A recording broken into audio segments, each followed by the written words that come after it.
Now we're going to pull a crate up a hill, okay, and we're going to have this constant force. It says determine the speed on the crate after it travels a certain distance. Okay, and so that's good. We're looking for a speed. It's going to travel a certain distance and starts from rest. Okay, now check this out though. We have some friction to account for this time. Okay, so let's start out by checking out our forces. And so there is some tension here. All right, and pulling backwards is going to be the parallel component of gravity. Okay, and of course this way will be that perpendicular component of gravity. Then we've got some friction here and a normal force pushing up just like that. Now, our direction of motion is this way. So that means that in terms of the energy changes, those two terms aren't going to matter at all. Okay. And we're going uphill. So the tension is going to increase kinetic energy, and the friction and our parallel component for weight will attempt to decrease kinetic energy. Okay. Let's go ahead and do a free body diagram just as good practice here. Here's our tension. Here's our normal force,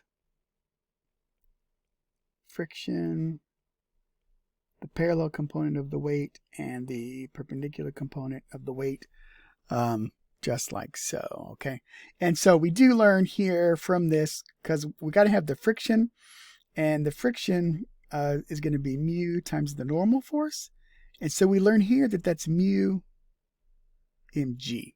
Okay, because the normal force is the weight in this particular case. Okay, let's get to it here. So we've got our delta K. It's minus delta U plus the work. Okay, and I know there's gravity involved here, but just kind of sort of to illustrate for you how we can use work to solve gravity stuff, that, you know, I'm going to go ahead and do it that way. So we're not going to worry about that particular term this time. So get in here, we got 1/2 m v final squared v initial squared. Okay, and that's going to be the work. Now that's going to be the force times distance. Okay, so what we're going to have then is we're going to have tension times the distance, and so we'll call that delta S. Okay, and then we've got friction pointing backwards, so it's minus Fs delta S. And then we've got the parallel component of gravity pulling backwards, just like that. Okay, now we're starting from rest, so that term goes to 0. Let's go a little further with our algebra here. I'm going to pull my delta S out in front of everything. So I've got T minus.